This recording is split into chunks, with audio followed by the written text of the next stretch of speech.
Hello, welcome to Just the Dis, my YouTube channel where I talk about Blu-rays and Blu-ray collecting. I also have a podcast called Just the Dis you can check out. This video I decided I would do, again, something seasonal. I love slasher movies, as demonstrated by the shirt here.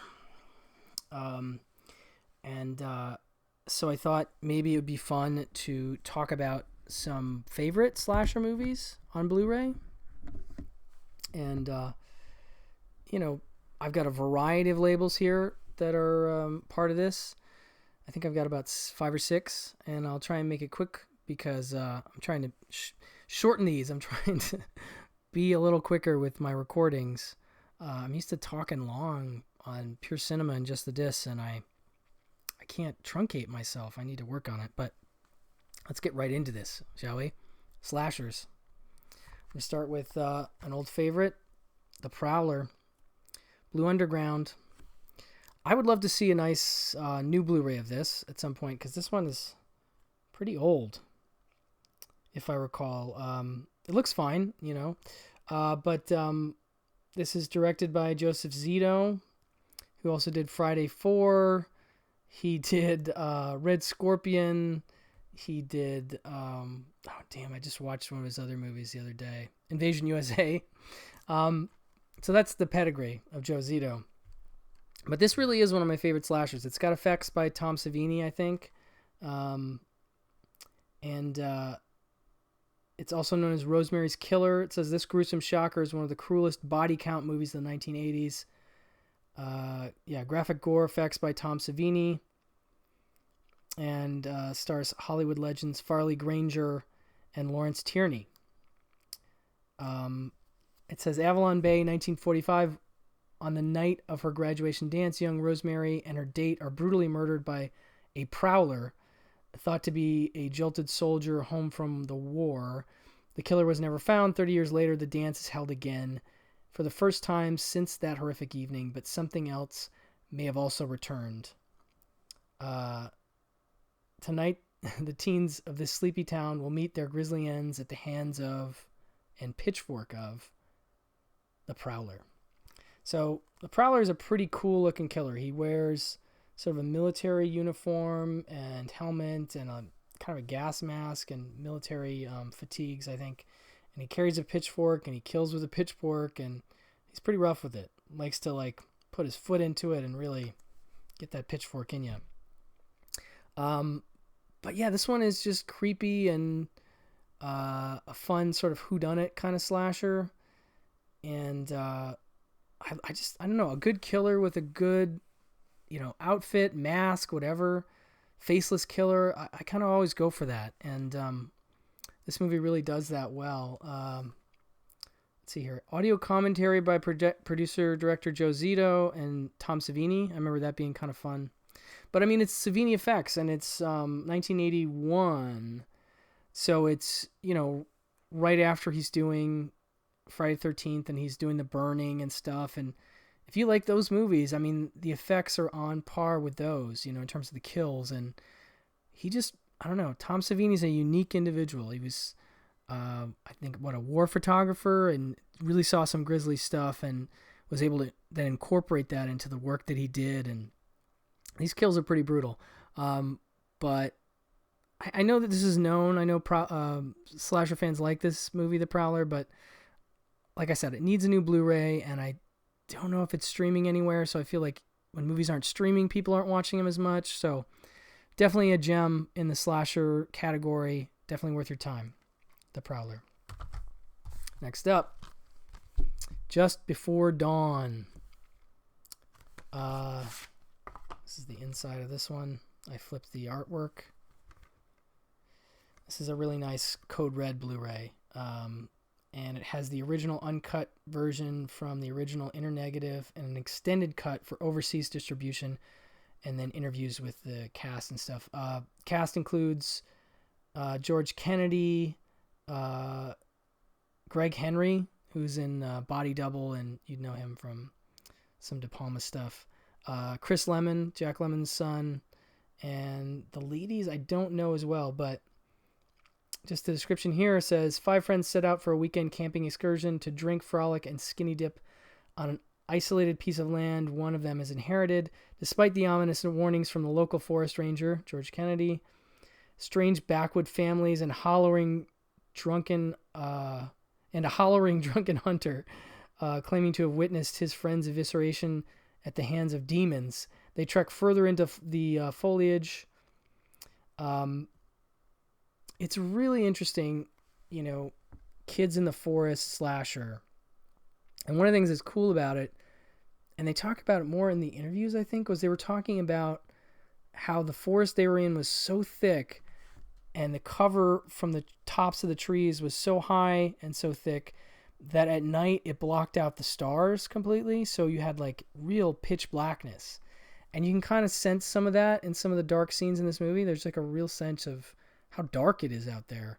And this one has some nice twists in terms of the slashers, and it's just really well done. It has a great the score is by, I think, Brad Fiedel, I want to say. Maybe I'm misremembering that, the guy that did the Terminator music.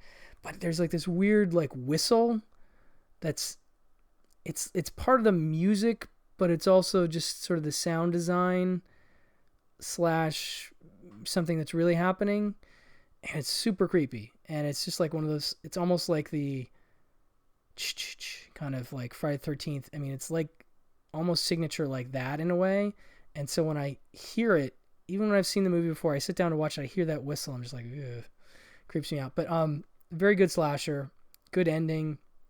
I really dig this one. Elric Kane is a big fan of this one as well. And this is a great disc from Code Red.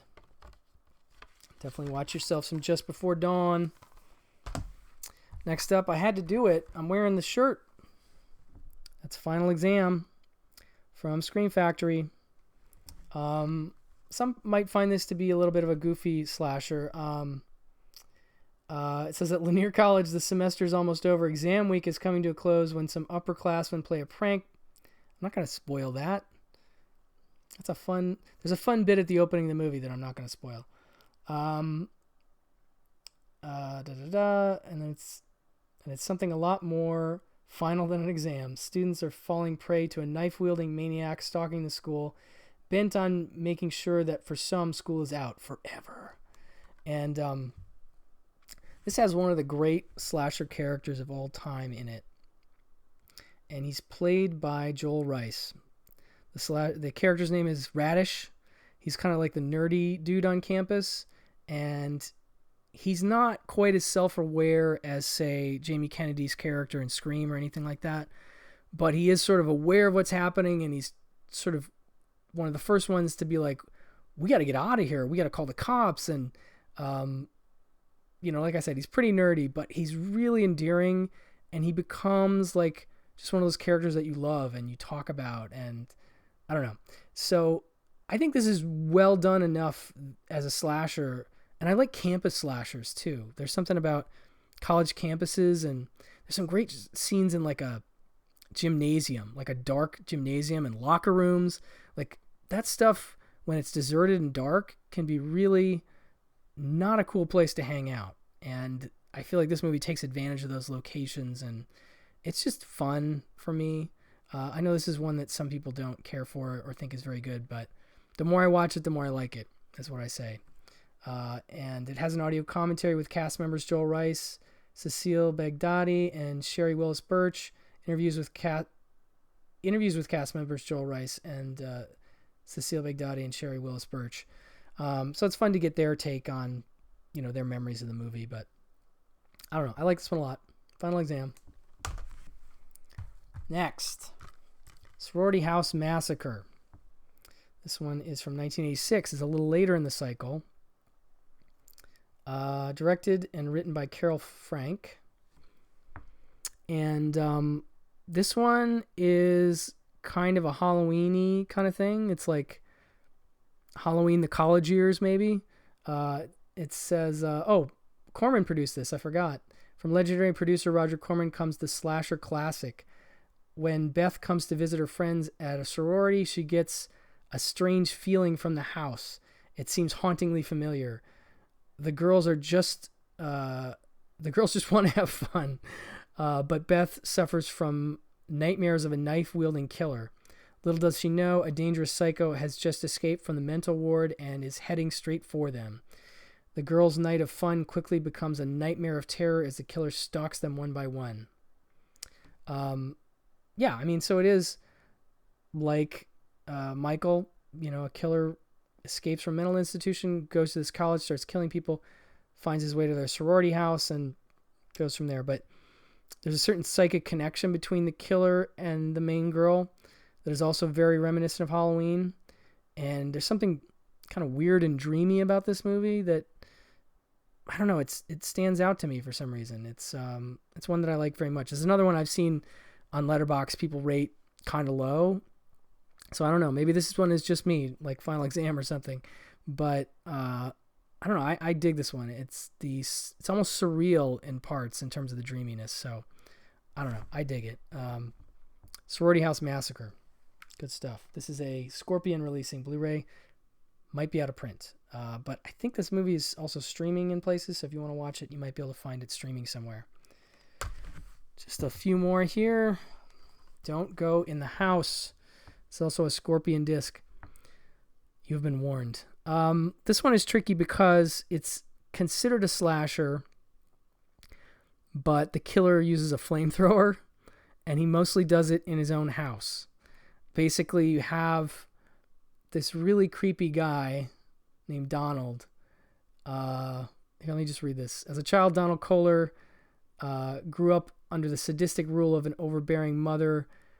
Her method of punishment, a severe burning. So you get an opening scene where a woman holds her son's hand to an open flame on a stove. It's kind of unsettling, to say the least. Through the years, Donald finds no comfort, no sympathy, nor home in the real world. When he discovers his mother has died in her sleep, he thinks he may finally be free. But with nightmarish visions and voices in his head, the damage has been done. Now he hopes to incinerate his repressive past by seeking out young women, taking them to his home, and burning them alive. Sounds pretty gnarly, right? It is.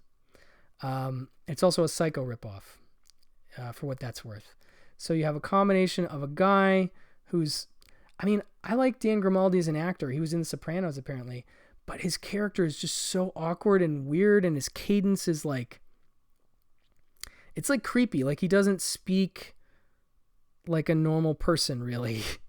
And so when he's picking up these women, usually it's like a hitchhiker or some woman he met at a store.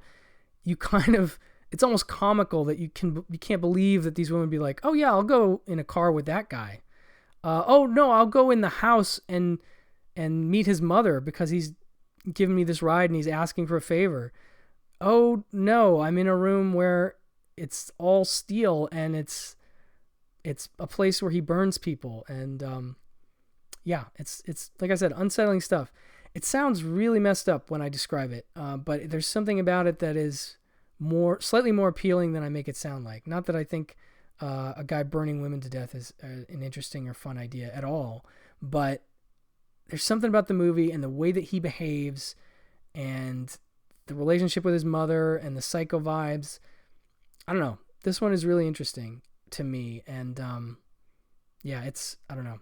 I think Tarantino's a fan of this one. I feel like he played it at one of his festivals at some point. And this is a new 2016 HD scan of the original camera negative, including scenes never before seen.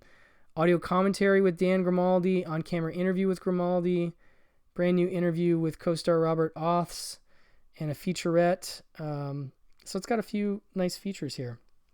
All region. That's Don't Go in the House. Interesting. Two more. Madman. This one comes from Vinegar Syndrome, one of their earlier releases. This one features a killer called Madman Mars, who stalks the woods. It says, years ago, Madman Mars violently murdered his family only to escape into the woods before his execution could be completed. Legend has it that anyone who calls his name above a whisper can summon him back to continue his bloody rampage. But teenage Richie, away at camp, doesn't believe the old legend and calls his name. As night falls, strange things start happening at camp, and soon Madman Mars is back, axe in hand, to finish the killing spree he started decades ago. One of the true classics of the 80s slasher cinema. This is newly restored in 4K from the original camera negative, which is cool. This Blu-ray looks nice. I'll definitely do a video on my favorite Vinegar Syndrome titles, but this would have been part of that list if I wasn't using it here. So, good Vinegar Syndrome release.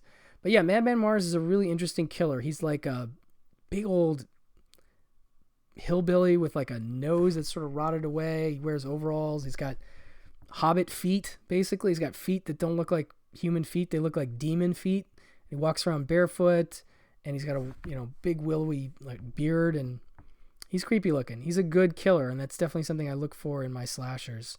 And this one also has a Friday the 13th vibe because it's a camp slasher, and I don't know, it just has some interesting suspenseful scenes and good kills and a couple moments with some of the actors. There's one in particular where this woman is being stalked by him, and she's just hysterical, like so upset and screaming, and you're just like, oh my God, you got to be quiet. He's coming. She tries to hide in a refrigerator, but she still just cannot control her hysteria. Rightfully so. I mean, that's one thing I guess in slasher movies I don't think I see enough of is people just freaking out that there's killing happening. Like they're upset, but they're not hysterical to the point of not being able to function.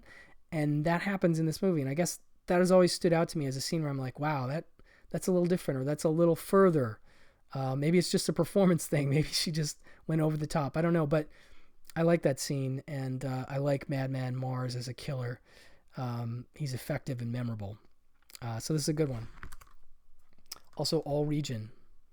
And with new video interviews and documentary and a couple commentaries, and it's a good disc. Really like Madman. Last on my list, this one is a little lesser. I'll admit that up front. From Code Red also. It's called Twisted Nightmare. Again, this one might be out of print, but I feel like maybe you can find it online somewhere. But another Friday the 13th vibey thing. It says a group of teenagers wins a trip to idyllic Camp Paradise, which they attended as children. But after arriving, they begin to disappear one by one. The survivors suspect that their nightmare may be connected to the horrific burning death of a handicapped child at the camp years before, and now it's a battle for survival of the cursed campground that will soon run red with blood. Out of circulations for years, this stylish slasher favorite now returns in shocking HD. So like I said, this one's a little lesser than the others that I mentioned, but I don't know, there's something, again, like Sorority House Massacre, something dreamy about it, something surreal about it. And it's got sort of a combination of the Friday the 13th elements and the burning. The acting is a little spotty. I mean, that's to be expected in some of these movies. But there's actually some acting in it that is so not what I would have expected that it's kind of hypnotic or something. And the killer is pretty good. He's not quite a Madman Mars level, but he's along those lines. And I don't know, this was just one I went into blind. I bought it when Code Red was still selling it, and it just hooked me. I don't know, it just was one of those that stood out, and I came back and rewatched it again recently, and it's still interesting to me. Maybe because, again, of that Friday the 13th camp vibe. I think I have a thing for... I mean, Friday the 13th is my favorite slasher series, so that may have something to do with it. And it being another camp slasher... that could be enough. I don't know. But I like this one. It's got an audio commentary, on-camera interviews, Q&A, and it's all region also if you can find it. That's Twisted Nightmare. And that's the last on my stack of slasher favorites. Maybe I'll do another one of these if you guys like it. But I just wanted to put together a little stack of stuff. Hopefully these are some slashers you can get into, or maybe you already know them. Tell me some of your favorite slashers in the commentary. In the comments. Or, some underrated slashers in your mind. I'd love to hear it. So thank you for watching. Bye-bye.